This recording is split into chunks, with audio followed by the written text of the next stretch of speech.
I personally like the fact that it's not covered in wings and vents and stupid body kit bits. We all want this engine to be reliable, we really do. This is seriously one of the most impressive cars I have ever driven. But I do have a few complaints, and apparently I'm not alone. Okay, you want this to be good, I want this to be good, but are they? I tell you what, how about we take you through everything that can go wrong with these? How about we show you how they're aging, what they're like to drive?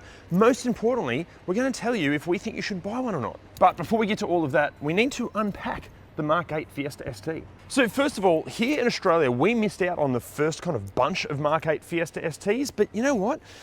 It was worth the wait. A turbocharged 1.5 litre 3-cylinder engine, front wheel drive, a limited slip diff, a 6-speed manual box in a little hatch, all make for a brilliant recipe. And before any of you scoff at just a 3-cylinder engine, this thing has a better power to weight ratio than an S14 Nissan Silvia, a car renowned for its performance credentials. And before any of you brand snobs scoff at this because it's a Ford, unlike plenty of Mercedes, BMW and Audis, this is actually made in Germany. Now before we go on, we have already covered the Mk7 Fiesta ST, the link for that video is down below, but in this video we're just going to be focusing on the Mk8 and 8.5. Now we'll delve into the differences between those two in a moment, but pricing wise here in Australia, the very cheapest ones are asking around about $26,000, the most expensive a little over $40,000, but when you consider that these were asking in the low 30s when brand new, they've retained their value really well. So therefore, these seem like a really smart financial decision. But you know what definitely is a smart financial decision? Getting your car finance sorted with Driver.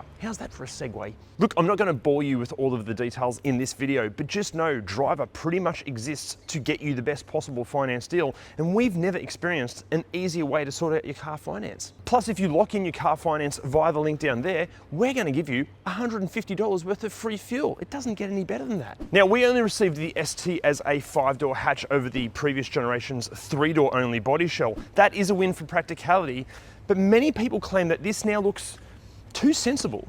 But I don't know.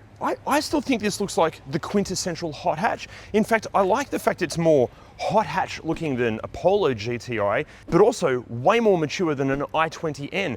I personally like the fact that it's not covered in wings and vents and stupid body kit bits. It's athletic looking yet still sophisticated. Also, to spot the difference between the Mk8 and the 8.5, the 18-inch wheels changed design, matrix LED headlights were installed, and the front and rear bar designs were tweaked, just slightly.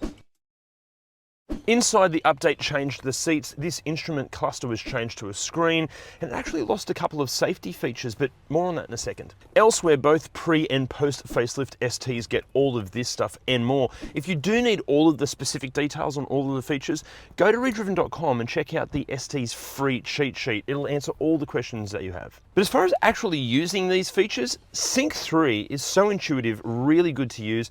The Bluetooth and Apple CarPlay, again, really easy to connect, hasn't dropped out at all. An annoying feature, the mode button for the driving modes, it's down here. I feel like it should be on the steering wheel. And that's because the actual tactility of these buttons, they feel really good. These buttons feel premium. They're enjoyable to use. But I do have a few complaints, and apparently I'm not alone. Okay, first of all, this used to shit me in my Mk7 ST, and they haven't changed it for the Mk8, and it's so infuriating. See, if you're listening to a podcast or music or even talking to somebody on the phone, if you select reverse, the car prioritizes the reverse beeps and bongs for the parking sensors over the audio you're listening to, so it completely cuts out. It's so frustrating. Secondly, I adore Recaro seats, but my God, these are tight around your bum. Plenty of owners have complained about this.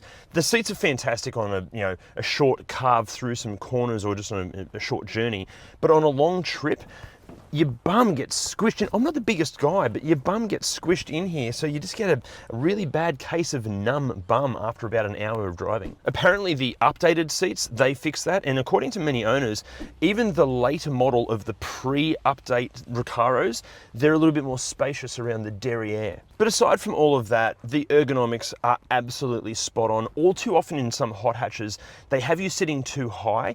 Yes, GR Yaris, I'm looking at you.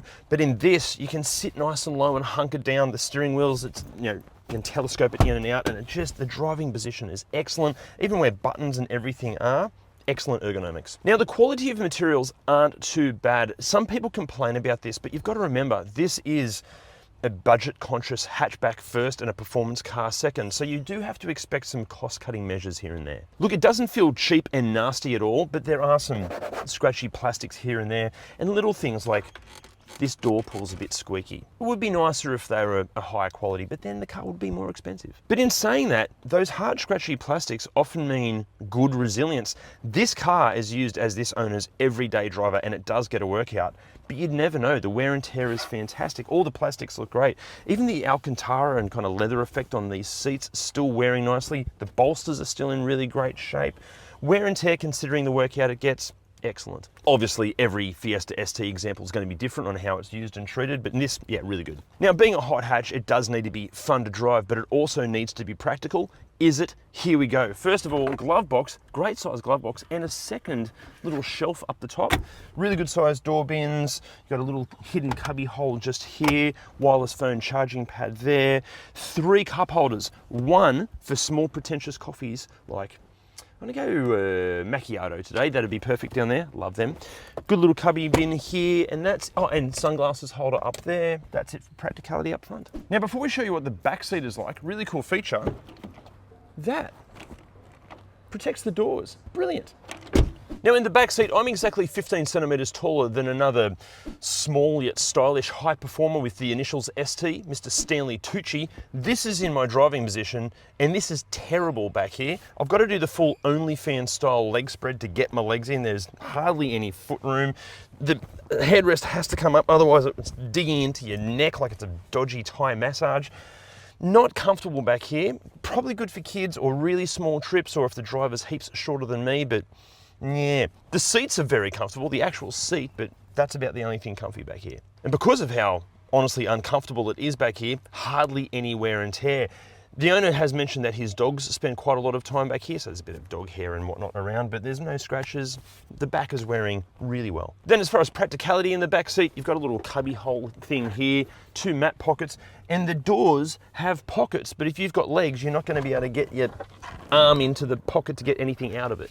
And then in the boot, look, it's okay. It's not the biggest in class, it's not the smallest in class. What's annoying, but the seats, they don't fold all the way flat, and you can't kind of flip them forward either, so you end up with this huge lip here. Also, there's a big load lip here. The positives, but I know from experience from my Mk8 ST, you can fit a full drum kit in here, or DJ equipment and a PA that's okay for a decent sized function. Another point that's quite good for the boot is its resilience. Zach, that owns this car, was telling me that he throws his sporting gear in and out of here all the time, and you'd never know, it's wearing really nicely. Actually, just on Zach, mate, thank you so much for lending us your ST. You're a bloody legend. Now, when it comes to the driving experience, look, everything that could be said about how these are at the on-the-limit performance driving stuff has already been said. There are dozens of videos already detailing all of that sort of stuff. But what are they like the other 99% of the time when you're driving in real-world conditions at real speeds? Well, first of all, it's still a little Fiesta, so parking and traffic are never a concern. The steering, obviously calibrated for performance, is just an utter joy to use. Roundabouts at completely legal speed limits, completely addictive. Although the turning circle for a car this small is a bit shit. And then the handling, again, obviously tuned for performance, but it makes the car feel light and nimble, and it turns every single corner into a little adventure. However, the ride quality, it is bloody firm. It's way better than a Mk7, and after tens of thousands of kilometers, it does feel more supple than a brand new Mk8, but you do still feel every undulation and surface change on the road. And then there's this engine. Ignore anyone that turns their nose up at the 3-cylinder, because this thing is just wonderful. Like the handling, you don't need to go fast to get the best out of this engine. In sport mode, it sounds fantastic. There's this beautiful muscular low down torque to it, but then when you rev it out, it revs, and it still pulls hard high in the rev range, unlike a lot of other cars in this class. It's so enjoyable, so rewarding. And yet this car is driven very enthusiastically all of the time, and it's still seeing 6.4 litres per 100 Ks, so it's pretty economical too. Also, this front diff, I mean, out of a corner, even from 10 to 60 kilometers an hour, fantastic. And then there's the tactile stuff, like the shift feel, the resistance to the pedals, the steering, anything that you touch and operate, they all feel calibrated together perfectly. Like they're all just there to try to entertain you. It's almost like they're all the physical interpretation of an incredibly tight punk band. You know what? This is seriously one of the most impressive cars I have ever driven, including cars asking 5 or 10 times as much. The fact it is this good to drive, yet still practical, economical, affordable to own, and affordable to run, it's so impressive. Although we haven't told you what goes wrong with them yet. But before we get to that, we need to talk about safety. But to show you how incredibly infuriating it can be when the reverse beeps and bongs dominate the audio, we're going to play a recording of the safety features while I reverse. The ST comes packing 6 airbags, traction and stability controls, ABS, a reversing camera, rear parking sensors, plus autonomous keep assist, manual cruise control, start assist systems. However, blind spot monitoring and rear cross traffic. Boo. Now, welcome to the heartbreaking part of the video. What goes wrong with these? Let's start with the exterior. And you know what? Not a whole lot goes wrong. That might be because we received these about a year after the rest of the world. Some of the early Mark 8s, specifically in Europe, were missing some paint near the rear bar and near the rear wing. The headlights in a film could delaminate, and they also had some window rubber and windscreen issues. However, by the time STs landed in Australia, all of those issues had been solved. However, some Aussie owners have reported that already the gas struts holding the boot up, they can get a little bit weak, but that is so easily fixed, as is getting some of the world's best wiper blades. Hit the link below to get 15% off and free express shipping on a set of awesome WiperTech wiper blades. Easy to order, delivered to your door, and they'll wipe water off your windscreen better than your can wipe off your mum's. Now, common faults inside, it's pretty much like the outside. Not a whole lot goes wrong. There are some really rare sporadic reports that Sync 3 and the digital cluster on the updated models can glitch out a little bit, even overlay graphics, but they generally sort themselves out. A few owners have complained of some interior rattles, especially if it's fitted with the optional sunroof, but again, not common. But the most commonly reported problem is with the steering column. Apparently it can feel like it's clicking or knocking. Funnily enough, I had this on my Mark 7 as well, and like many owners, I took it back to Ford, I think half a dozen times, and they could never find what the problem is. Some owners, the Ford dealerships, have sorted it out.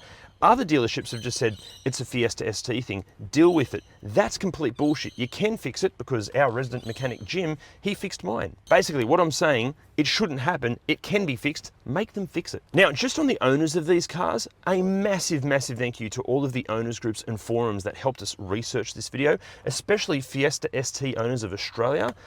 You guys are amazing. Thank you so much. We couldn't have made this video without you. But look, mechanically, what can go wrong with these? I would love to tell you, but I can't because I'm not a qualified mechanic. But Jim is. Thankfully, the 1.5 litre in these STs have a timing chain.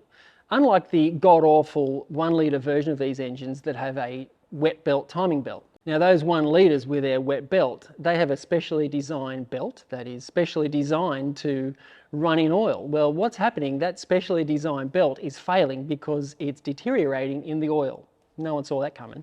And what happens when that deteriorates is that fragments of the belt end up in the sump and then get sucked into the pickup and block the pickup and starves the engine, no oil pressure. Also, what happens is the belt just prematurely breaks. Now, typically, both of those scenarios are likely to kill the engine. Now, the reason I'm mentioning this is, although all of the STs have a timing chain, the pre-Feb 2019 models, they have a balance shaft and an oil pump that is driven, it's gear driven, which is a great idea. And although it is flawed, and I'll come back to that in a minute. The post-Feb 2019, they actually have a wet belt driving the oil pump. They've gone back to that for some reason. It's just the oil pump. Now that belt that drives the oil pump has a service interval of 240,000 Ks or 10 years. Now to do that belt, the timing chains have to come off, the sump has to come off, and it's about a 6 or 7 hour job, I reckon. Now, obviously, if you're going to do it, doing the timing chains at the same time makes good sense. But the problem here is when these cars are 10 years old and the job costs that much, it's going to be a really difficult sell for most workshops. And my prediction is that not many people are actually going to get it done. Of course, that's assuming that the belt actually does make it to the 240,000 K service interval. History has shown us that none of these wet belts are actually lasting that long. So just looping back to the earlier versions of the engine where they had the gear drive, balance shaft and oil pump, great idea, right? No. The gear that drives this is actually insulated with rubber, which absorbs vibration, which is great. But the trouble is that rubber is actually in oil as well. And what happens, the rubber softens and then the gear just spins on the shaft. The balance shaft stops spinning and so does the oil pump. And that means no engine oil pressure. You do get a warning that tells you you've got no oil pressure, but in theory, you could still drive it. And by the way, for those not mechanically versed, that means typically a catastrophic engine failure. So basically the long-term prospects of either of these engines really isn't actually looking that good. But short-term, now I'm talking about less than 150,000 Ks, these things are looking like they're quite reliable. They are suffering from a lot of oil leak issues from the timing cover, from the sump and from the valve cover. There are a few reports of turbo failure, typically from oil starvation, but sometimes it just does spontaneously fail. And also a few reports of the high pressure fuel pump failing, but not what I'd call a common problem. Typically with these, most of the reliability issues seem to be related to modifications. And they are a great little tuning platform, and the engines, if done right, are capable of making actually pretty impressive horsepower. But often they are tuned to their limits by owners that are working on a budget. And typically what that means is that modifications sometimes are not that great. So if you're buying one or looking at one, just make sure that the modifications have been done flawlessly well, which is often hard to really determine. You're better off just looking at ones that have no modifications whatsoever. But be careful there, because some owners, they do the modifications and then when they're selling it, they revert it all back to standard. So you just have to make sure you get it really thoroughly checked before you buy it. Okay, so after all of that, should you buy one of these? As long as it has a thorough service history and hasn't been owned by a complete dickhead, abso-bloody-lutely you should buy one. However, why do we say make sure it has a full and thorough service history? Well, as Jim alluded to, even though the short-term reliability prospects are okay, it's potentially going to take a dedicated, hardcore fan to deal with one of these for the very long term. And if that's you, well done. Although, for what these are asking, you could buy one of these instead. But question for you, if you wouldn't buy that or this, what would you buy? Let us know in the comments down there. See you next time. Drowning out your audio can be when you're reversing. What am I gonna do?